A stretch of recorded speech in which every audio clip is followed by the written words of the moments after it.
Good morning, everybody. How is everybody doing this morning? I hope everybody doing great. Me, on the other hand, I'm just so. God, moving stuff take a lot out of you. We still ain't unpacked all the way. But hey, we getting there.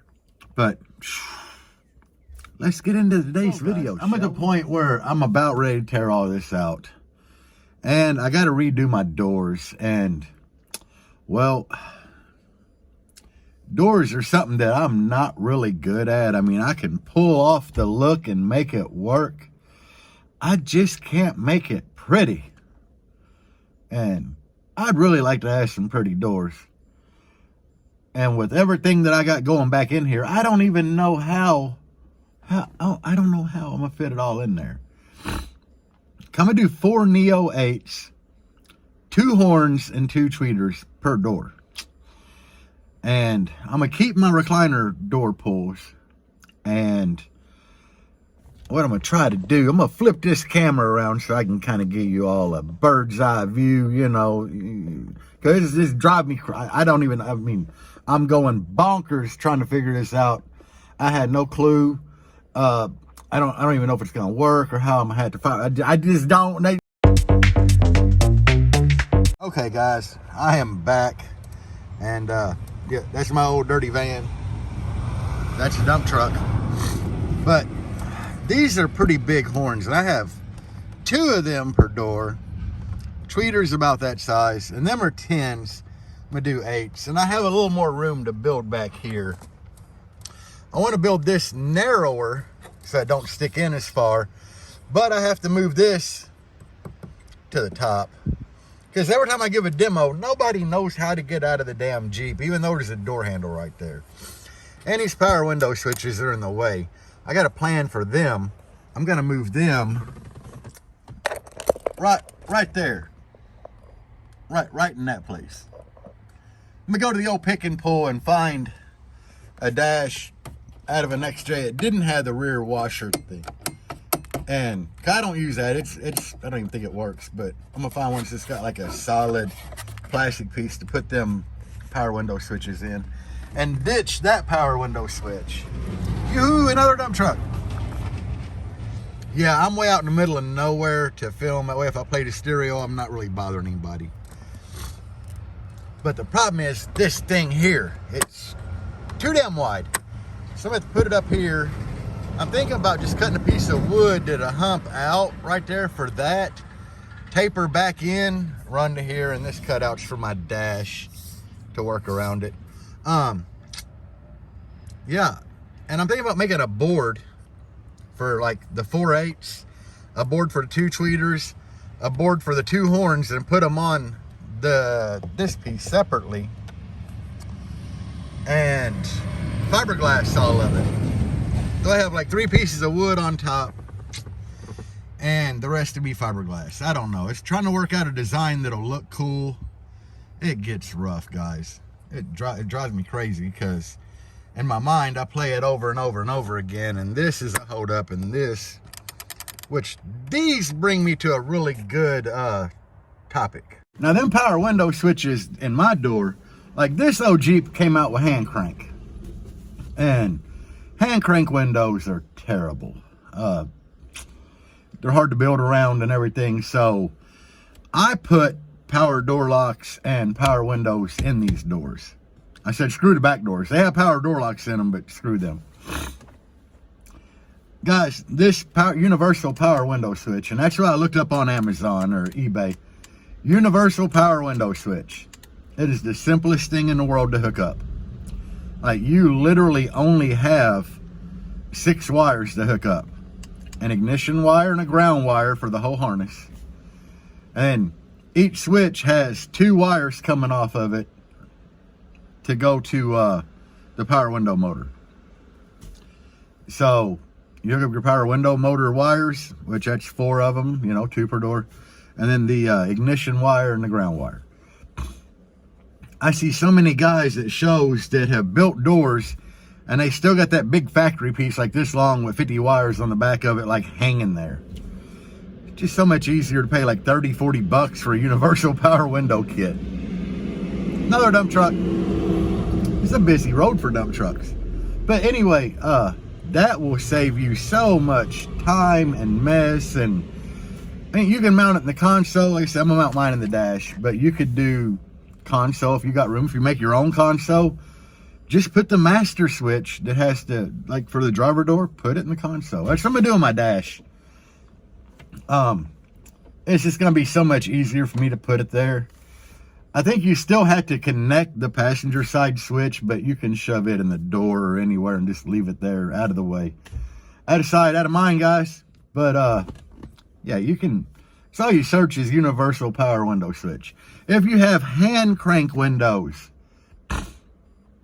man, most vehicles that are built nowadays are so easy because they only make one door, and that door will have provision in it or boat hose for hand crank regulator, and it'll have the boat hose for the power window regulator.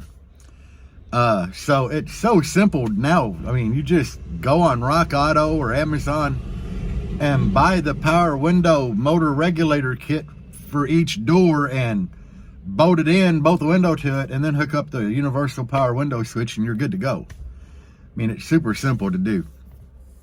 Like this old Jeep, it actually had all the boat hose for both in it. You know, I unbolted the hand crank.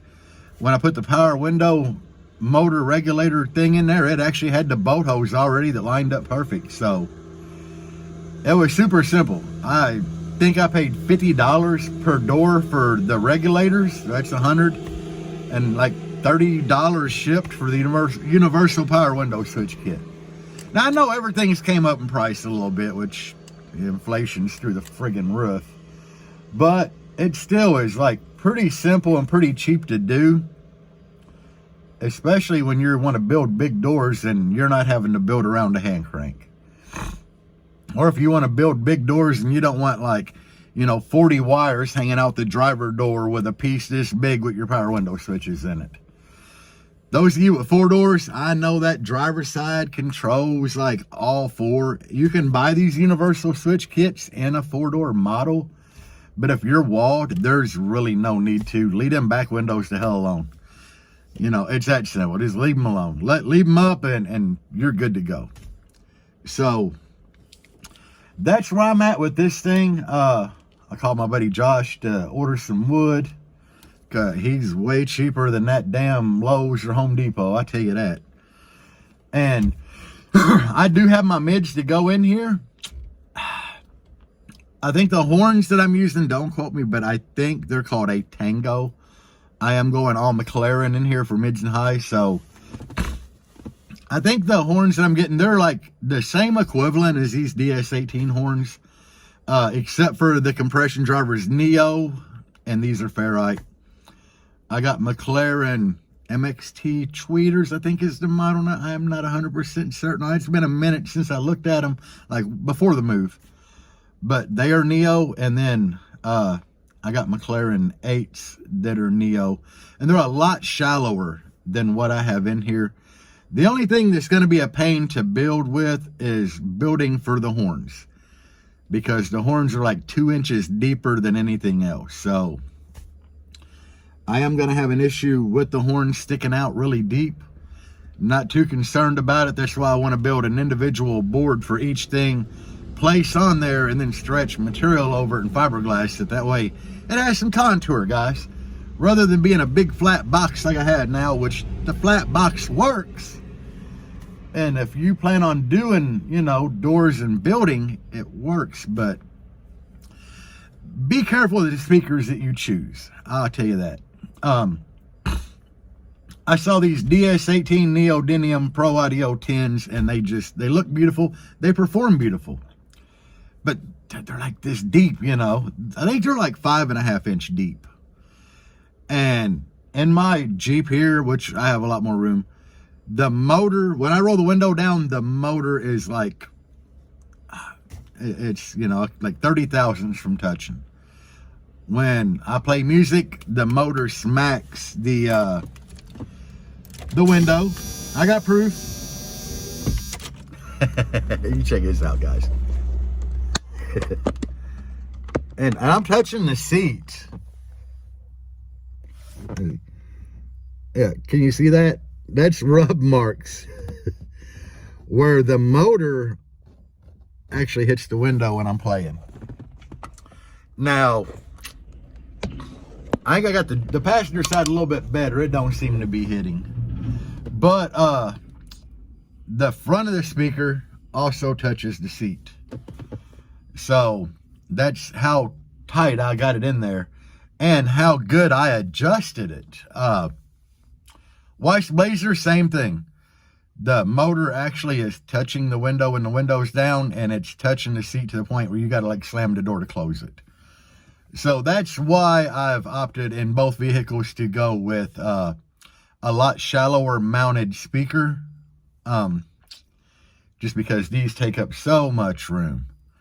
So that's, when you're building doors, man, that's stuff you got to be like cautious of. Like what you need to do is get everything bolted to the door. And for the wood plates that I like to use, if you use wood rings, it's the same thing, you know. You kind of measure out and you use like little wood blocks or pieces of dowel rod or whatever. And you hot glue everything together.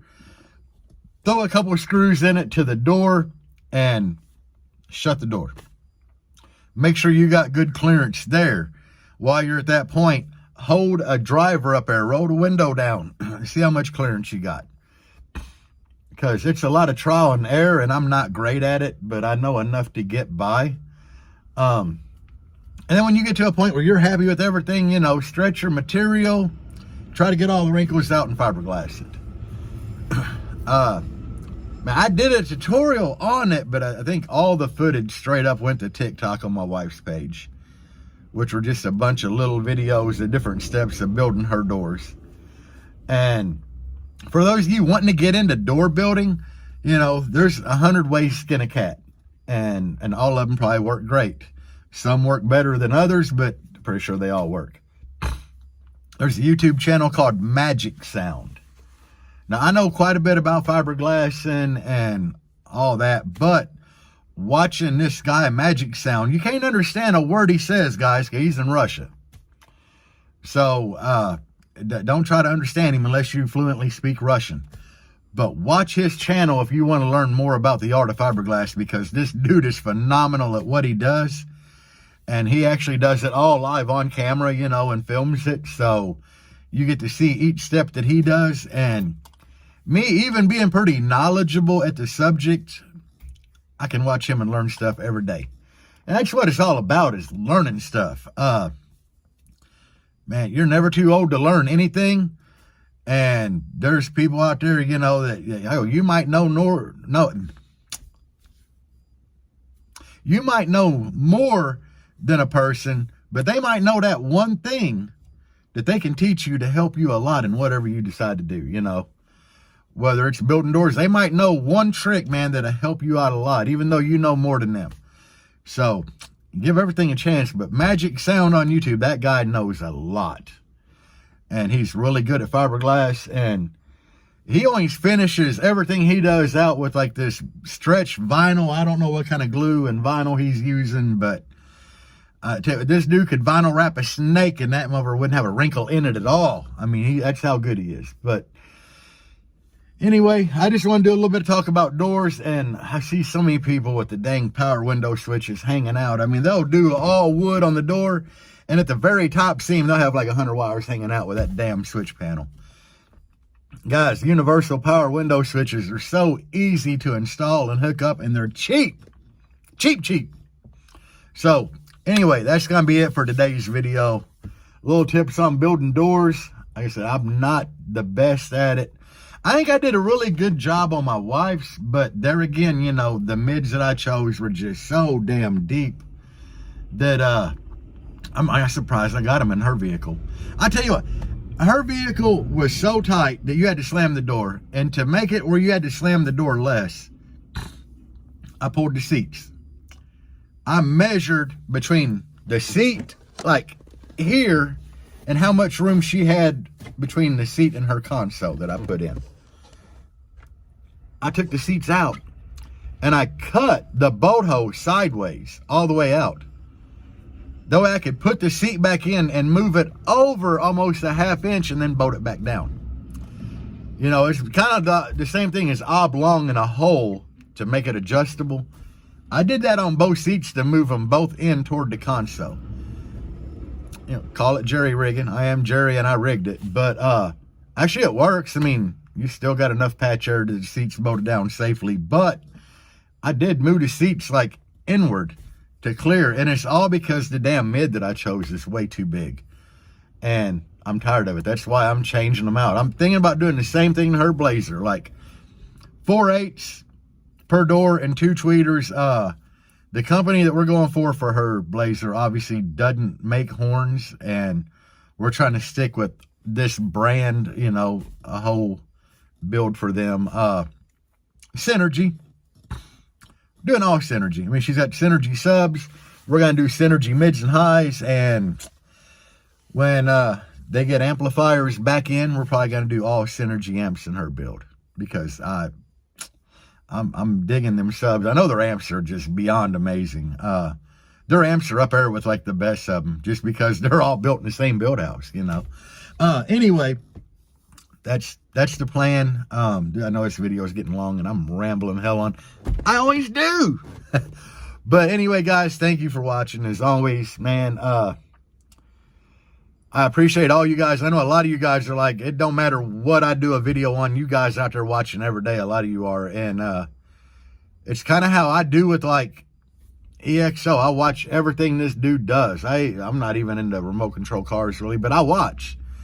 I know I got a few of you guys doing the same thing, and I really appreciate it, guys. So anyway, getting off here. I got to go to work. Crap. Anyway, hope y'all love my shirt. I'm not even going to say what it says. You can read. Peace out, guys, and bass on.